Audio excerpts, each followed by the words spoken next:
doing?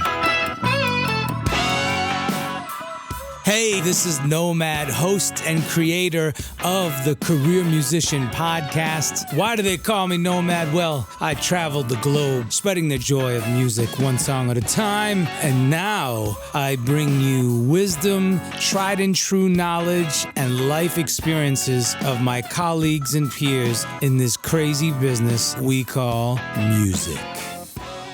Number one funketeer Philip Lassiter on today's episode of the Career Musician Podcast by yours truly, Nomad. Check him out. This is the Career Musician Podcast with your host, Nomad. What I love most about Philthy is that he's so funky, he stanks when he walks. But the truth is, man, this dude really knows his stuff. He understands music theory to the fullest. He knows how to orchestrate, arrange, write, compose, and do everything else in between. In addition, he's a hell of a trumpet player and keyboard player. Who knew? And he can sing. I mean, he's got it all. But I love his story of meeting and auditioning for Prince. It's amazing. If you want to hear how Philip Philthy Lassiter got the gig with Prince, then you must listen further. But let's talk a little bit about what he's accomplished aside from being Prince's horn section leader and trumpeter. Tommy Sims, My Morning Jacket, Kelly Rowland, Ariana Grande, Fantasia, Johnny Lang, Mays, Kirk Franklin, the list goes on.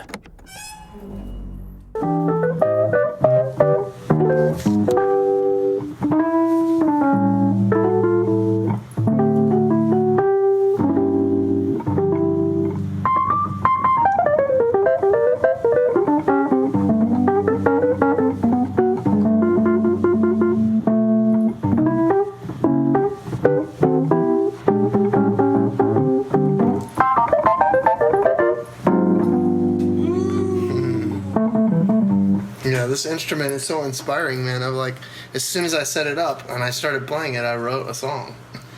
So how did you get started? What was the impetus that drove you to this crazy world? Well, I grew up in like a Pentecostal preacher's, as a Pentecostal preacher's kid, and so my exposure to music early on was what we had at our church, and my parents were pretty guarded on what I could listen to outside of that. So I listened to a lot of Christian music. And whatever I heard, like, that I remember now, secular music, quote unquote, was like at the skate rink or at the mall or at a friend's house.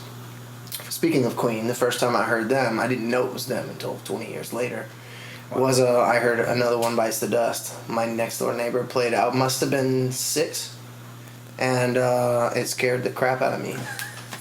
And then I heard Thriller, like when it was released, and but I grew up listening to like Southern gospel and like really square, like, but my parents loved music, and my dad would have different groups come through, and occasionally like a black group would come through, and that would, like, my ears would perk up like crazy. Right. And then I got into jazz, listening to jazz pretty early. A guy, one of my dad's friends, he was like an older guy. He would dance to big bands, basically. He made all these recordings, cassette recordings, of his vinyl for me, and would just send it to me. And I would wear it out. So you're studying that. Mm-hmm. It was like Benny Goodman and all these great, like Tommy Dorsey. Yeah, Dorsey. Count Basie. Mm-hmm, all of that. And so that shaped me, and then, in high school, I started getting more exposed to stuff. I was playing in jazz band at school. I was playing in concert band. I was doing a variety of things, and playing at church, man. And playing at church, I would play by ear because we didn't really have an orchestra. Or we had an old lady that would, she was an all-ear stride pianist, and she would like make me pull my horn out and play. So I was gonna say, when you're in church, were you playing piano or horn? Trumpet. So what got you on trumpet? Trumpet was like, I wanted to play a wind instrument in band, and I tried a bunch of different ones out. My first year I played baritone, but it was too big. It was too big for me to carry home and practice. I loved playing it, but it was just it was as big as I was. So I got into trumpet, and one of my friends at church played trumpet, and I tried his, and I was like, oh, this is kind of like baritone, but I can carry it. So that's how I went to trumpet. And piano was like, I started actually piano lessons really early, like before trumpet, and I wanted to quit. I hated it, and my mom wouldn't let me quit. So I Aren't had you to. grateful now? Oh yeah, of course. She said I always would be. Yeah, that's right. And I am, of she course. was right. I kept playing, and that was the most important thing, and just studying it and learning harmony. You know harmony. That's really important as a composer and arranger to know some harmony. And harmony is the foundation of all, right? I mean, without it, it's kind of like... Definitely. Yeah. Definitely. So that's a beautiful beginning, bro. Yeah. All right, so then you're in the church, you're playing trumpet, you're in school, you're getting exposure on both instruments. What was the next step? Like, how did you make your entry into the professional career musician world? Man, I had no idea I would ever be doing any of that. I thought I would be like a music director at a church somewhere. I really didn't know where I could see myself. I grew up so sheltered that my parents they encouraged me to do whatever I wanted to do, you know, and they were cool about playing jazz music and playing in rock bands and doing things that I did. So they didn't stifle any of that, but I think it was just the limited view that I had of myself and just the way I grew up and everything. It was so sheltered and so, you know, kind of held back and socially and things like that. So I think it took me. I was a late bloomer, as my mom would say. Okay. And but you know, I didn't hear Earth, Wind and Fire until I was like in my 20s. I was on the road with the first band I was on the road with. You know, that's when I heard. I was just getting into Tower of Power and all that. And in your late teens, early 20s, that had to blow you away when you first heard these bands. Definitely. And I was mostly listening to jazz like when I was a kid, but I wasn't listening to like super heavy jazz. I was listening to like blues oriented stuff. It was like the heaviest. I would listen to Freddie Hubbard. I would listen to a lot of trumpet players, obviously, Dizzy Gillespie. But I always gravitated towards the blues. You know, I love Lee Morgan and I love Roy Hargrove and all that kind of stuff. And so funk was something I got into. I also got into salsa. In college, I went to a Bible college and studied music, actually. A college of about 1,500 students. Where was this? In Lakeland, Florida. Wow. And I joined a salsa band, and me and my buddy, we were the two gringos. We were the trumpet section. And the rest of the band was Puerto Rican and Dominican. And so I learned to play salsa music on piano and trumpet. And that was really a big one for me. And I got my first little touring gig, making $50 a week playing with a Christian band called Truth. It was really more about the experience than it was about the money, obviously. That's right. $50 a week. And I would buy CDs with that money and listen to music on the bus. Sure. And it was a really, really, really good group. The music, you know, was incredibly cheesy, but the group was incredibly good. And a lot of those musicians have gone on to do, you know, a lot of studio work and stuff. Right. And I did that for like 7 months, and then I went and got my master's in Oklahoma. My parents were living there, and I got my master's in jazz trumpet performance. And I was doing a lot of writing and arranging, and then I got my first gig in Dallas, Texas, and I was a music director at a church, just like I thought I'd be doing. And it was a really great opportunity because I got to plant my feet in Dallas, and I started meeting locals, and I started recording in local studios, just doing my own stuff, you know, experimenting and stuff. And I would put horns on it, and everybody would be talking about the horns. And like that they were next level, and then the next thing I knew, I got my first gospel album, which was Ted and Sherry, produced by Myron Butler of God's Property, Kirk Franklin. Wow. So it was that whole crew there, and then from there, next thing I know, I'm meeting Kirk Franklin, who I'm huge. I'm a Christian kid, you know. Yeah. When Kirk Franklin hit, that was like the hippest thing I had ever heard. That's right. And so I was like such a huge fan, and now all of a sudden I'm working on a Kirk Franklin record. And from there, the records just kept coming, and I left Dallas after being there for 8.5 years, and all my biggest influences, and that time in my life was the biggest time of growth. I think I was when I really found the sounds that I was always kind of searching for in my head. Was when I was in Dallas and I was around all these really Afrocentric incredible musicians like Bernard Wright and Bobby Sparks and Robert Spudsy Wright. Love those guys. Keith Anderson, the saxophone player. Jason Thomas, a drummer. Mark Lettieri was 20. Yeah. Mike League was 20 when I met him, and they was still in Snarky Puppy, and they were all still at North Texas. Right. Yeah, and I hired them to come play at my church.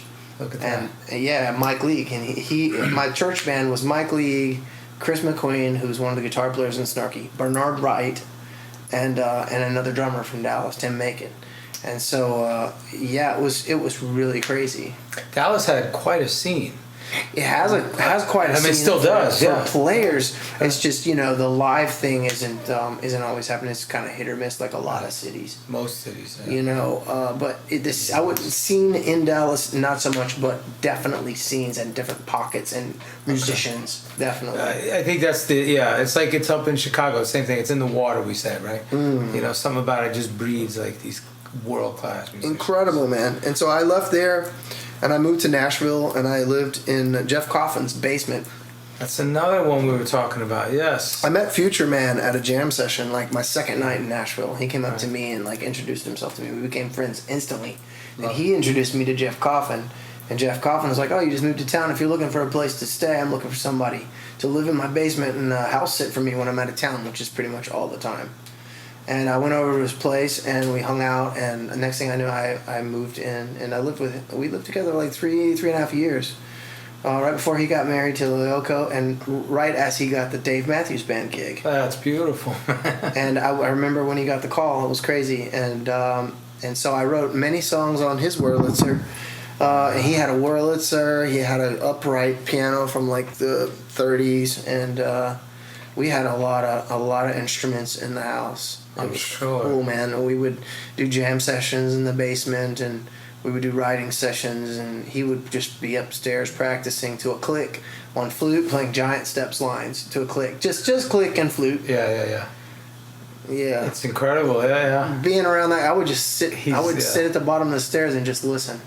And just trip out. The guy was... The way he weaves, bobs and weaves his lines are incredible. I love Jeff, and Nashville was great, man. I needed time to decompress.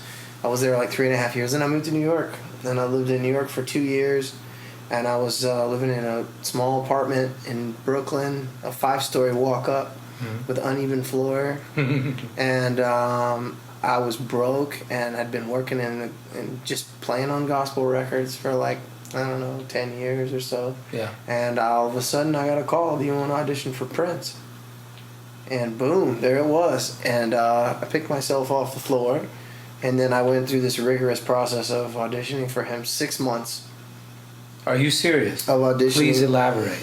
As much as you can. Yeah, no. Without I can't. divulging it. He was super nice, man. God he was super nice to me. So what was the 6-month audition process like? It was just, he wasn't ready to have us, but he was just sending me stuff to work on, and first thing I did was I sent him a video he loved it.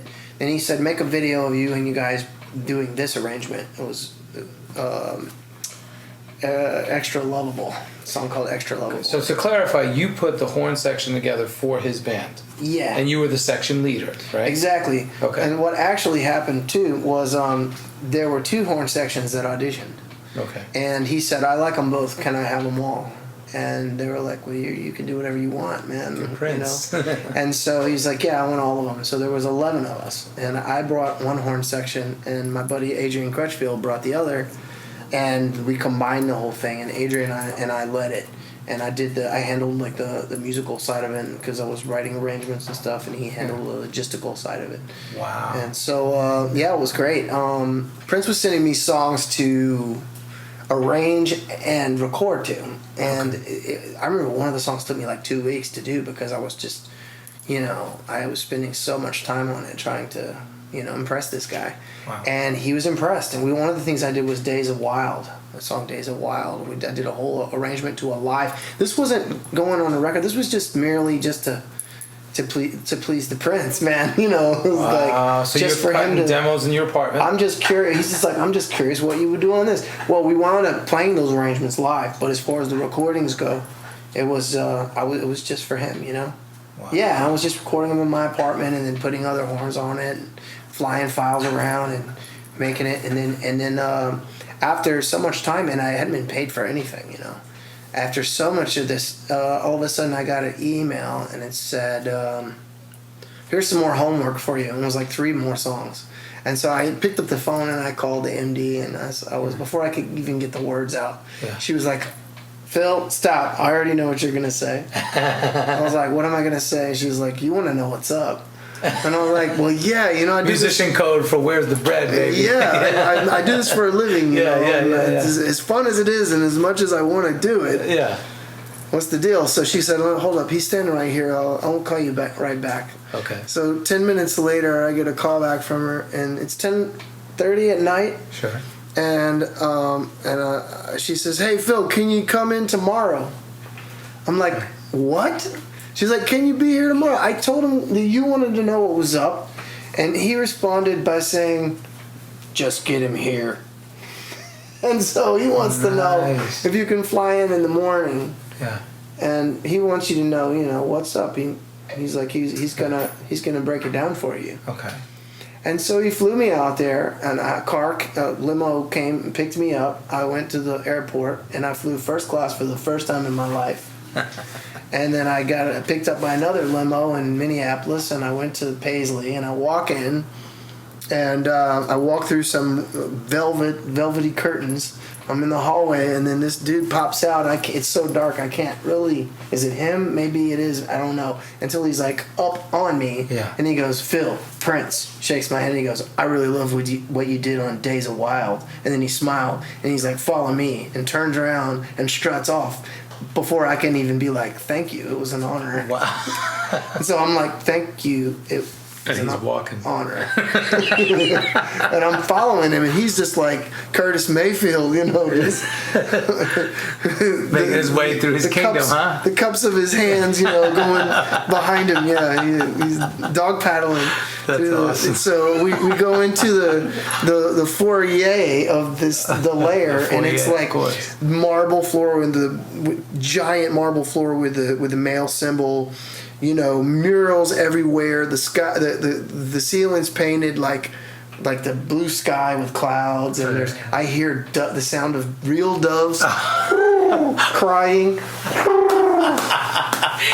I see pianos shaped like spaceships. Wow. And awards everywhere. That award's like water. It's like, and then we go to this spirally staircase, and I see this girl emerge, and she looks like she's about to walk on stage for like Live Aid, and she's like, it's Tuesday at like 3 p.m. You know, they've been writing songs or something, and I walk up the staircase, and then I meet her, and then he takes me to the conference room, and he's like, sit here, and then we sit down, and he sits at the head of the table, and I sit, you know, right to the left of him.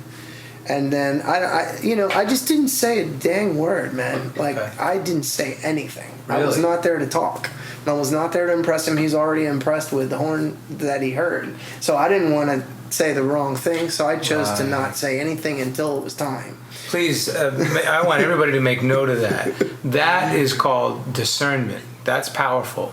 Because so many times we oversell ourselves, or we think we have to sell ourselves when the client or the person we're working with is already sold. He already knows. And people all the time, they're like, well, how'd you get that gig?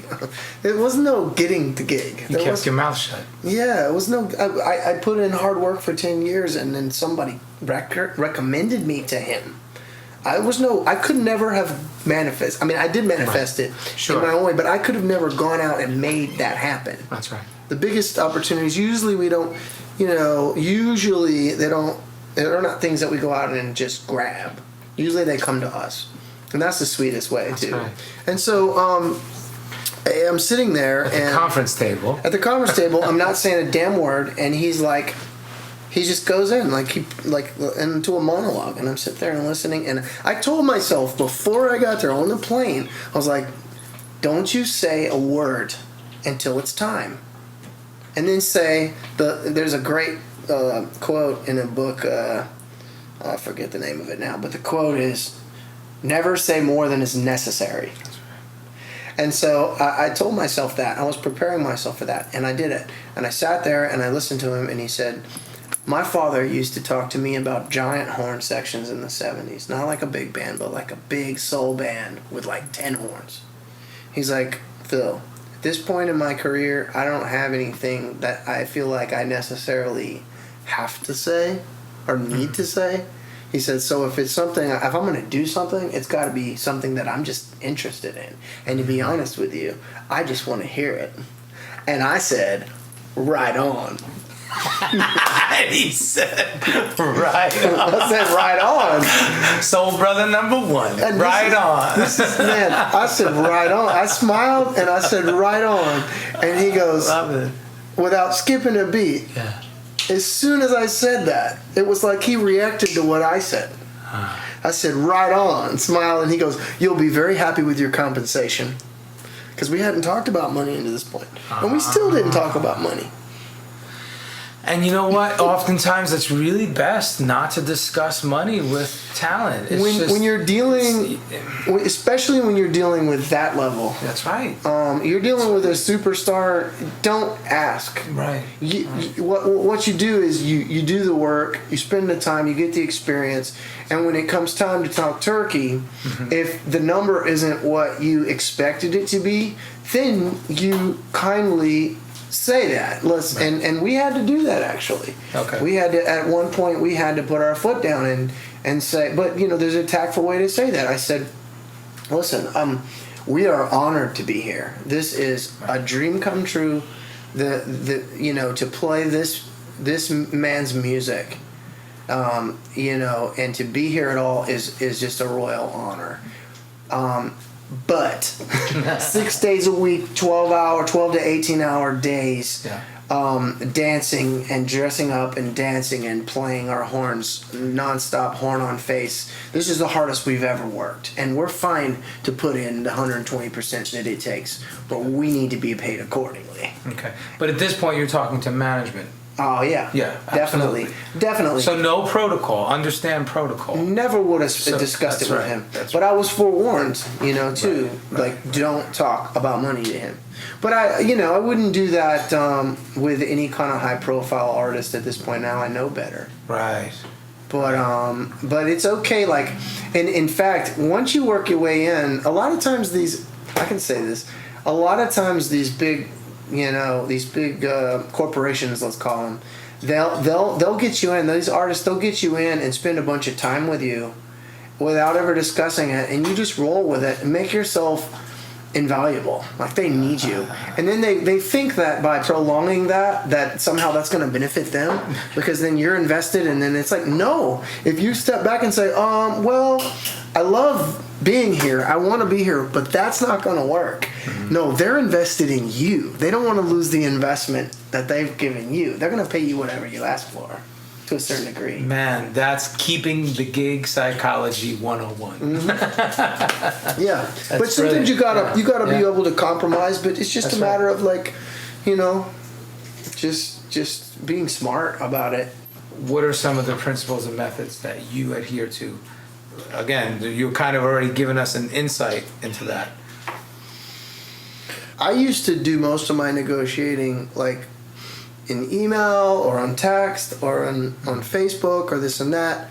But now what I've learned is it behooves me to get the person on the phone. That's right. Because before we even discuss money, and usually, especially if they're calling you, you never want to. I don't know. You don't want to undersell yourself, but you don't want to overshoot either and scare them away. That's right. So that's why it's important to get them on the phone and hear the sound of their voice. If they say all the things that would make you think they don't have budget, like, I don't have budget, and this is coming out of my pocket. Or we're running tight. This is very indie. And then I put them in a certain bracket. It doesn't mean I don't work with them. Right. It just means that I know when I'm going in. So then I'm going to say, okay, well, here's the deal. Right. I can give you the lowest rate, da-da-da-da-da. Sure. And you're going to get this. There's not going to be any revisions. That's right. It's going to be what it is. You're going to love it. But I'm going to kill it, but there's not going to be any complaining. That's right. That's right. That's right. That's right. You know, and it can't be longer than 5 minutes and all these. You know, you gotta set up your boundaries. The 2 out of 3 principle, right? Good, fast, and cheap. You can only get 2 of them. Exactly. Exactly. And then sometimes, man, if they're like, well, I can't even do your lowest budget. I can only do $150. Then you can say, okay, well, that's not going to work. Or you can say this: send me the song. Let me listen to it. Because you might hear it and go, oh my God, I can do this in an hour. So $150 an hour isn't so bad. Not so bad. Yeah, so you just want to, especially in this day and age, you want to be open-minded and try to work with people, But then you gotta recognize when they call you and they're like, yeah, I'm so and so. I produce this and this and that and this and that, and I'm working on this project. Well, it's an independent project, but just wanted to check your rates and see what you want. Okay, well, all right. So you're somebody. Right. Right. And it's an independent project, but they probably got money because you haven't said it's coming out of my pocket or anything like that. It's not your money. Right. It's their money. OPM. So you don't really care. You know what I'm saying? That's right. That's okay, right. Now let's talk. Okay, well, so you hit them high. Well, my normal indie rate. My normal rate is such. My indie rate is $850. Yes. Well, now we've got somewhere to go. Right. So now if I go all the way down to 5 or 4, right, I'm still getting a decent little amount for a song, depending on how long and how complicated it is. Listen, my up-and-coming generation of career musicians, listen to these words. These are wise. Do not undersell yourself. Learn how to negotiate. It truly is an art form. There are times where what I do is I have like a whole catalog. Anytime anybody hires me for anything, like I said, I get them on the phone. That's right. So I put their name in my phone, I put their contact in my phone, and under their last name or beside their last name, client. Right, there you go. So then whenever I get in a pinch, and I need to make some quick money, I just start hitting up everybody in my phone that says client, that's a client. And I hit them up and say, this week only, doing a special deal for horns. I've only got 7 slots open, 7 days in a week. I only do 1 song a day. So 7 slots, grab them while they're hot, and they just... This is brilliant, they man. pour in, man. See, look at this. So they pour in. That principle remains the same, that you got it out of sight, out of mind. So the principle is you have to let people know that you're there. Yeah. But the method that you're applying is extremely creative, bro. Yeah.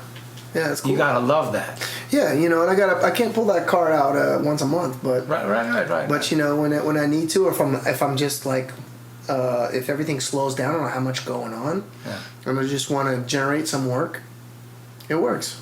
Now there's something else you said. I never negotiate via text or Facebook, instant messenger, or direct messages on any app. Mm-hmm. I always hated that. I usually do the phone call negotiations, if it's not face-to-face, right? And then follow up with an email so you have some kind of paper trail, Right? Yeah. Exactly. So again, these are principles that are tried and true. I do realize that modern society is shifting to mobile, and everything is a mobile device, and there's a lot of DMing, direct messaging going on. I understand the technology grows, but try to keep true to some of these, tried and true principles, right? Absolutely. It's good to form real relationships with your clients. That's right. They'll be more loyal to you when you know them as people, and they want to know you. They're fans of you. That's why they're calling. That's it. Right. So. Well, this is brilliant. So you already laid out a nice chunk of your resume with Kirk Franklin and Prince.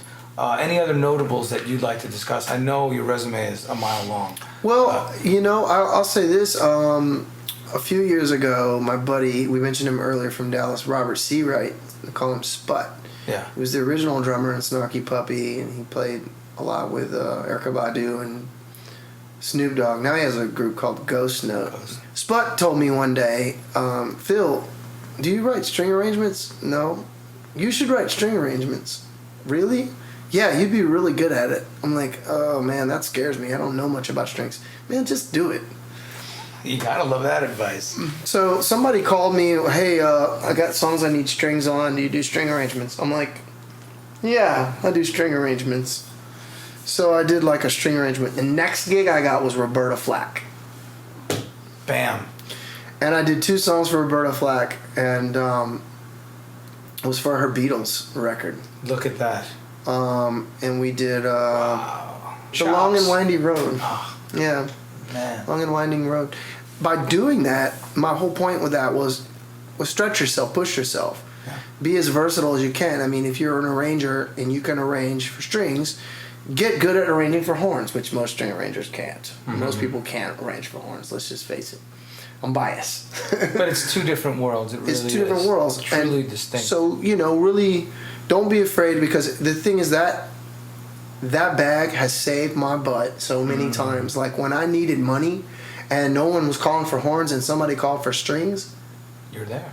boom. Or records that I've gotten horns and strings on. I just did strings, 2 songs for the new Tori Kelly record that just dropped that Kirk Franklin produced. Beautiful. Incredible records. Nice. And that was it was great. It was a great experience. It was great music, and it was a great paycheck. Yeah. So I would have lost or would have never made thousands of dollars if it weren't for strings.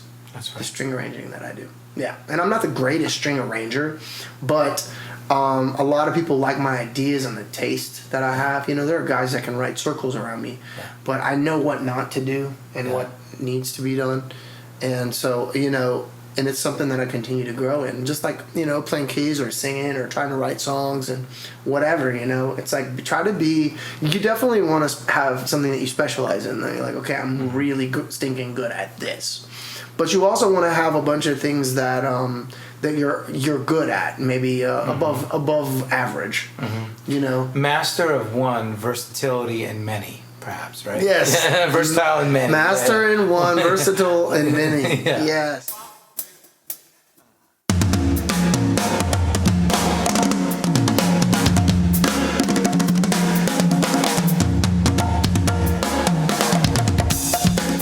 Drummers! So you're watching an amazing drummer on YouTube, and they're playing something so crazy you just can't figure it out. If only you can tap this drummer on the shoulder and say, hey, can you slow it down and break it down for me, man? PossibleChops.com does exactly that. They've asked some of the top-of-the-line drummers to play in short, digestible phrases some of their craziest chops. Then they slow it down and transcribe it so you can actually learn what the heck they're doing. They're making chops possible. Now, PossibleChops.com is an online drum lesson website that makes it easy to add to your drumming vocabulary from some of the baddest professional drummers. And when I say baddest, I mean the dopest, illest, most ridiculousest drummers you ever heard. Imagine getting a breakdown from drummers who played with the likes of Usher, Earth, Wind & Fire, Chick Corea, Babyface, Sheryl Crow, Tony Braxton, and the list goes on.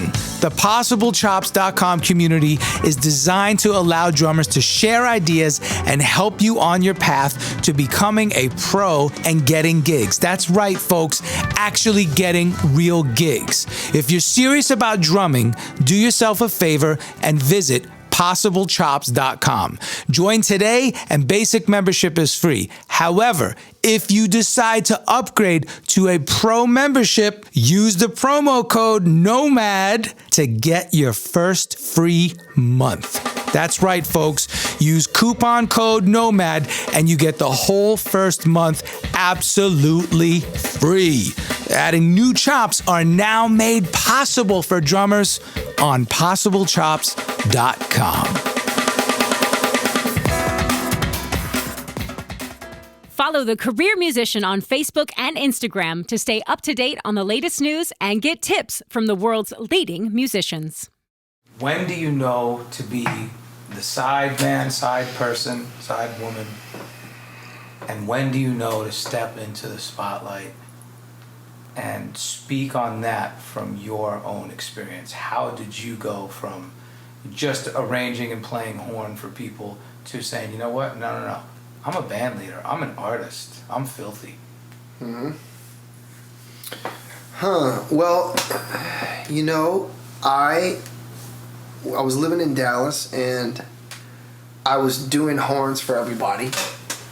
And But my real passion has always been writing songs and producing. And I was writing all these songs, and I was like, you know what? No one's gonna sing these songs. I'm just gonna have to sing them myself. I know I'm not the greatest singer, but I just had this overwhelming desire to express myself as a singer-songwriter. Yeah. Even though I'm like really late to the game as a singer. Yeah. I had no training or anything, and no vocal control. But I just wanted to. I wanted to do it so bad. You said, we're brothers in that sense. I'm the same I just way. want to freaking sing my songs. I don't care. No one cares if anybody wants to hear it, but I just want to sing my songs. And it makes you happy. Yeah, exactly. So I started playing little gigs around town, and I put a little band together, and it was like Bernard Wright and all these crazy, and Mike League would play with us, and all the Snarky Puppy guys would play with me. Mark Lassiter was my first guitar player in Dallas when he was 20. Love Mark. He came and played with me and just freaked me out. And I was like, okay, dude. Yeah. And so that was how it started, man. I moved to Nashville. I did the same thing, and the band, always. I'm a horn arranger, so then it's like, well, I should have horns in my band, I guess. I'm a horn arranger. Then everybody's gonna be like, where are the horns, dude? Right. Right. So I moved to Nashville, and I started the first Philthy band. That's when it became Philthy. So now you're cutting your teeth with Philthy in Nashville. 13-piece band, yeah. Your resumes are ready to the tilt. Made the album. Mm-hmm. Okay. You made the first Philthy album. Made the first Philthy album. Moved to New York, and while I was in New York, I was writing the second, which is this album, Dreams. Love it. And I didn't finish it until several years before I finished it. And it took, it was Tommy Sims was on that one, and Jeff Coffin, bunch of great cats. Mike Stern is on that record. Oh, jeez, one of my favorite, one of my guitar heroes. Yeah, me too. 55 Bar in New York, Christopher Street. 55 Bar, man. We went to his apartment and recorded him in his apartment. Really? It was so fun. I have video footage and stuff. That must have been a blast. Yeah, he was so good and such a nice dude. So you knew it was in you. You had this artistic voice. You had and I've been a little late bloomer as far as singing live and all that, but I'm working on it. I think the key is just to be consistent. It's like with anything. If you want to be good at something, you gotta be consistent. Even like working out. I'm trying to work out more, and I'm like, I'm not a gym rat or anything. I'm not one to just like go hard. But I've noticed if I'll just do a little bit every day, I do feel a big difference. That's right. And that's where it's at, and it makes me want to do it more. It perpetuates itself. Yeah. That's the key word for the career musician 2018. I chose that earlier this year. Consistency, literally. So I love that you say that, and I truly believe that's the only way to get results in anything. Like, let's say that you're a new budding singer, and the only time you sing is in the shower. If you do it you take a shower every month. At least I hope you do. If you don't, I don't want to know you. I'm definitely not hiring you. We might be super funky. This should be a whole section, dude. Like, super funny. This should be a whole section of the career musician. It's hygiene. That's right. I did a clinic recently. I want to talk about it. In Salt Lake City. Yeah. And I walked up with my singer Elliot Yamin and our drummer Yaji Hemden. We walked on stage, and we didn't discuss what we were going to do. The guys were there with me, and they were like, "What are we going to say?" I was like, "We'll figure it out when we get up there." Yeah. So we get up there, and it's like this whole concert hall full of kids, and we get up there, and I decide I'm just, it's quiet and it's weird, and they're like, who are these guys, what are they going to be like? And so I'm like, I'm going to break the ice right now, and I pull out my trumpet case, and I open it up. They think I'm going to pull my trumpet out, and I pull out some cologne, and I walk up to the mic, and I spray myself, and I say, let me tell you guys something. First thing you need to know about getting the gig is always carry one of these with you in your case. Right. I was like, because let me tell you something. Body odor is a surefire way to not get called back. It's a turnoff. It's a major turnoff. So there you go. They laughed, and that's kind of how we started the whole bit. And I've been doing more and more clinics, and I'm talking to the kids about such practical things, because you look out there, and you're like, man, like nobody's really telling them where it's at. The real skinny is. It's so funny. That's the number 6, health and lifestyle. Number 7 is rules of the road and tour essentials. speak on the essentials, like you said, some of the things that right out people the take gate, for granted. You gotta think about like how people perceive you. You know, no matter what you do, you're in entertainment. You're in the entertainment world. Even if you're just a sound guy or a monitor guy or a grip or something, it's like, you know, the artists, they want to be around confident, aesthetically good looking people, sure. You know, and so it will only behoove you to take care of yourself and be presentable and to dress accordingly, and to smell accordingly, to carry yourself. Posture, I talk about posture a lot, man, with kids, because I was late to the game with posture, and, you know, my daughters are like, they struggle with that, and I talk to them about it a lot. It's important to address that, and so many people miss the boat on that. And as a trumpet player, you would think that I would be on top of that game, but it's taken me a long time to really be consistent with posture. And it's, you know, I work at home. It's easy for me to just get real relaxed in my relaxing, comfy chair and just chill and stuff. But to really play correctly and to really get the most out of my sound and to do this thing efficiently, I need to be aligned. I need to really, it's best if I'm standing. That's right. But if I'm going to sit, I have my trumpet guru. I was just talking to him earlier today about this. He was like, if you're going to sit, dude, like, your back has got to be straight. You get the same feeling as when you're standing. More than just affecting your playing is, you know, it affects the way people perceive you. So I was talking to the kids about how, you know, think about when you're on stage, think about what am I doing with my hands? It's for the singers. You open the door and you walk into a room. That's right. What are you doing? What kind of energy are you putting out? Everybody's looking at you. Who is this person? Are they comfortable in their skin, or are they really nervous to be here and meet everybody? Or did you just have an argument with someone before you came in and you brought that negative energy? Right? That's great. How about that? That's but the worst. I told the kids while I'm talking to them like this, and I'm pretty good at it now. I'm like more comfortable. I tell them I haven't always been this, you know, extroverted. Like, it's in me. Obviously, you see it now. I said, but this is something I've worked on. Right. You know, and I continue to work on. That's the truth. Buddy. And then don't even get me started. You go and get into people skills. You got to be somebody that people want to be around. I tell them, learn a few jokes. Learn some jokes. Lighten the mood. Just have fun. Yeah, and listen and talk about listening. Listen when people talk. Listen. And stop talking about yourself. Man, that's so important. Allow people to talk about themselves, and they'll love you forever. A lot of people, I think, and I'm sure we've fallen in this trap, you know, when we're younger especially, we think that our talent alone is somehow going to translate to success. Well, I don't really care what people think of me, and I don't really care. I don't really want to be liked. I just want them to like my playing, and if I'm good enough, and I am, then, or at least I think I am. Then fuck everything else. And I fell into that trap at one point, yeah. Of course, we all have that.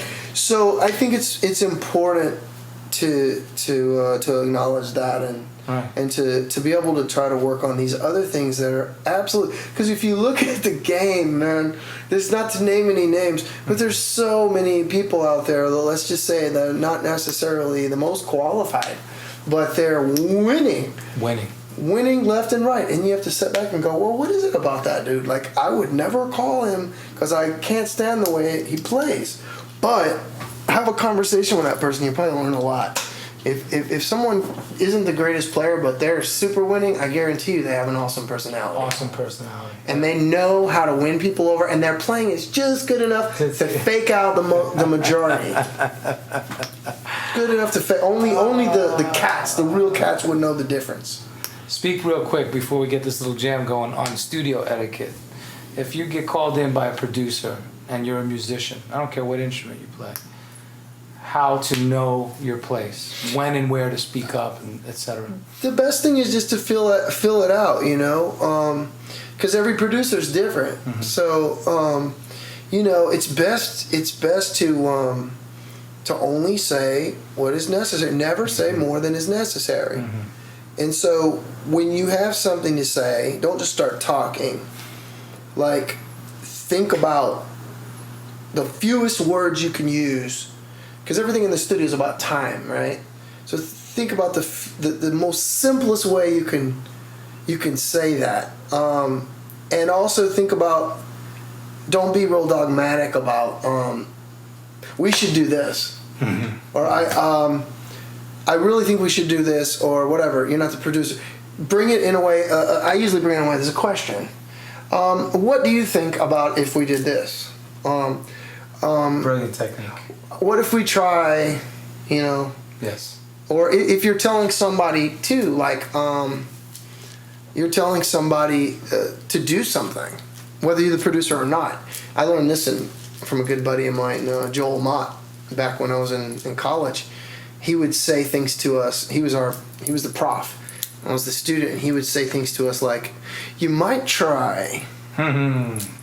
He would open with "You might try" all the time. That's some brilliant psychology right there. Yeah. And it's gentle. It's not so overt. Even with a producer, I might not say "you might try," but I would keep it more in a suggestive question, but not too annoyingly suggestive. Right. And then I would just read him, and if he's digging your input, and then feel a little free to do a little more. But if he's not, then shut up and listen. Right. It's just you want to be valuable, and you want to be able to contribute, but you got to walk the fine line, because a lot of the producers, the egos are just out even the nice ones. You don't want to annoy them. I have to say, you exemplify these techniques really well, because we work together in various settings. Yeah. So I've had the pleasure of benefiting from your suggestions as a producer or music director. Likewise, man. Likewise. So it's a beautiful thing. Last thing in this, talk about ears. One of the things that frustrates me today, especially today, look, I might sound a little old school, but especially in today's mega chops on steroids driven society and culture that YouTube and Instagram have curated for us. I love it. Okay, I love chops, don't get me wrong. Yeah. There's a time and place. Talk about ears. I feel like a lot of the cats are failing to listen to their bandmates during a performance or a recording, and they're just so consumed with what they're doing. So how have you developed the ability, your ears and your awareness, to really listen and be part of, although as a horn player in a section, that's one of the most, well, right? I have experience in playing in orchestras and concert bands, and I think most musicians that have that experience usually have a better sense of how to be an ensemble player. And also, I've always been a big fan of songs. So to me, like, I love lyrics, and I love, I love the song, the story, and the composition. So, like, I want to tell the story the best way I can. So my ear won't let me do something that's distasteful, because for me, even if I'm improvising, I'm arranging. But you're still zoomed out far enough that you can look down on the whole as a united piece. I'm not gonna just do something that doesn't vibe with what's already happening. So that's what I think. It's important to play in an ensemble, even if you're a rhythm section player, to really pay attention to rhythm sections that play like an orchestra. I mean, Motown. To youngsters today, man, they just need to hear the skinny from the old farts like us, and they need to know that while it's great to be able to fly on your instrument. The only people that care about drum chop stuff are drummers. Other drummers. And other drummers aren't going to get you any gigs. They're not going to get you the gig. Because they're trying to keep the gig for themselves. It's like, there's a million trumpet players that can play things on a trumpet I will never play. Yeah, yes. There's guys that can play circles around me. They can play higher than me by 3 octaves. They got more chops, they can play louder, they can play faster, they can do stuff that I can't do. They can play better in tune than me, they miss less notes than me, like just way better trumpet players. Sometimes I scratch my head and I'm like, why am I getting the call? I'm not half as good as some of these guys, but I've got the ideas as well as the style and the nuance that I've kind of coined my own sound. And so that's why I get the call. That's it. And you have a unique voice that you've established. That's it, man. And I think that's what everybody should be going for in their own way, is like, take all your influences and put them together and just keep on developing a sound that is you. Mm-hmm. And once you recognize it, and you listen to other people, because they'll tell you too, and people will respond. Go in that direction, and that's right. Go. And you can be broad, but you want to have a direction. Some people, like, they can mimic anybody, but they still don't have like a sound.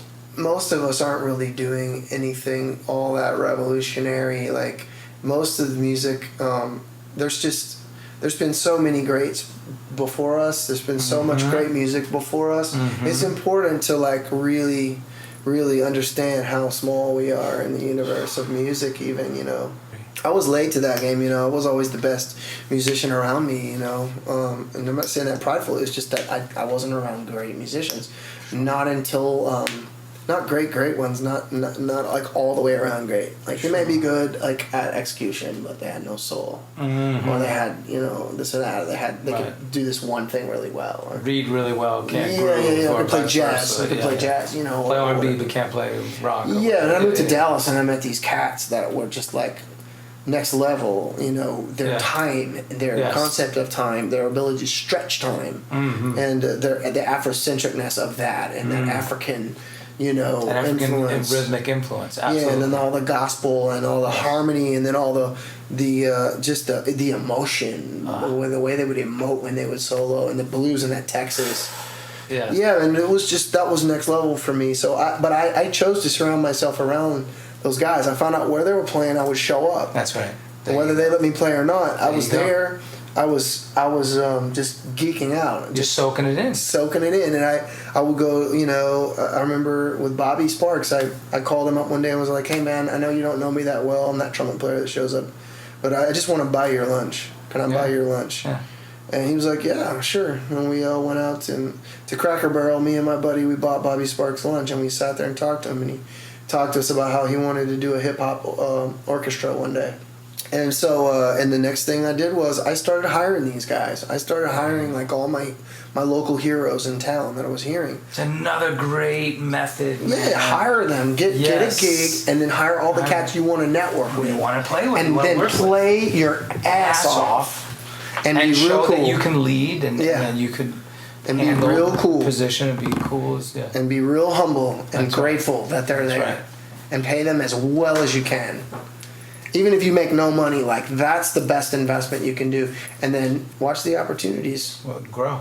Last thing, tell me about Philthy. That's all I want to know about now. What's on the docket for Philthy, your band, as Philthy the artist? What are you guys doing? Okay, I know your wife sings with you. She's got a beautiful voice. Mm-hmm. So tell me more about what you guys are doing. So we just released our record last summer. It's called Party Crashers. I love it, by the way. So you can, and you're on it. I know. You can not just because I'm on it. But it's just a badass album. Man, I got the vinyl here. I got to show it to you. Oh, I got to see that. We just released the record. You can stream it everywhere. We just got vinyls in as well. So that's Party Crashers record. Really, you can get the vinyl on your website. You can get it on our Bandcamp, or you can also get it at Pledge Music if you search for Philthy with a PH. Great. The next thing we just got asked to headline at the Asian American Awards here in LA. It's an Asian American award show for Asian celebrities. We're going to headline with Judith Hill. Killer. It's a beautiful opportunity. We've been traveling a lot. With Judith Hill, you said? Mm-hmm. Yeah, she's another fantastic artist. Incredible. Yeah. Another Prince legend. So, what else we got going? At NAMM, we're doing a couple of shows at NAMM. We're going to do a show with Ida Nielsen. And we're also doing a thing at TJ Schmidt's on the 26th of January for NAMM. And then I'm gonna start working on another record. I've been writing a bunch of stuff. Great. And I don't want to. I just want to keep writing and just take my time. At first I was thinking I'm just gonna hammer. I'm gonna hit this thing. I'm gonna get it done as quick as possible and get it out. Right. But now I'm like, just take your time and let it come organically and naturally. Just write and pick the best songs from let it grow. writing. Yeah. That wraps another episode of the Career Musician Podcast with Philip Philthy Lassiter. Don't forget to check Philthy out at philiplassiter.com. P-H-I-L, it's just one L, IPLASSITER.com. Thank you for checking out the Career Musician Podcast. Be sure to like, stream, download, love, share, subscribe, leave a review on Apple iTunes Podcasts. Signing out for the Career Musician Nomad. Until next time.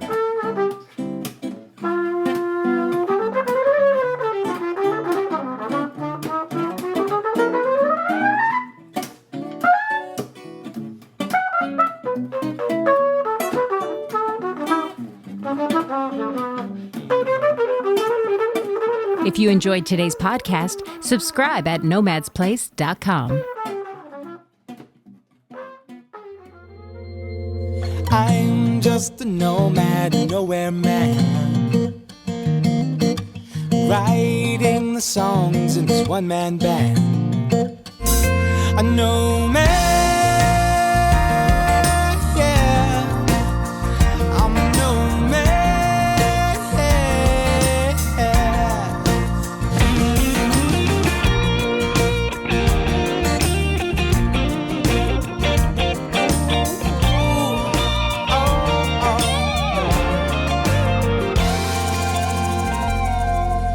Hush now, darling, you'll be fine.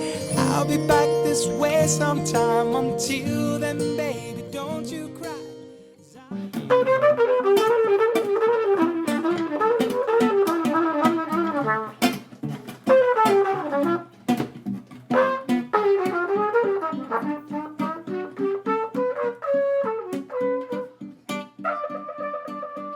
Nomad here, host and creator of the Career Musician Podcast, wanting to tell you all about PantheonPodcast.com network. I am a part of this collective that is solely music-based podcasts. And guess what?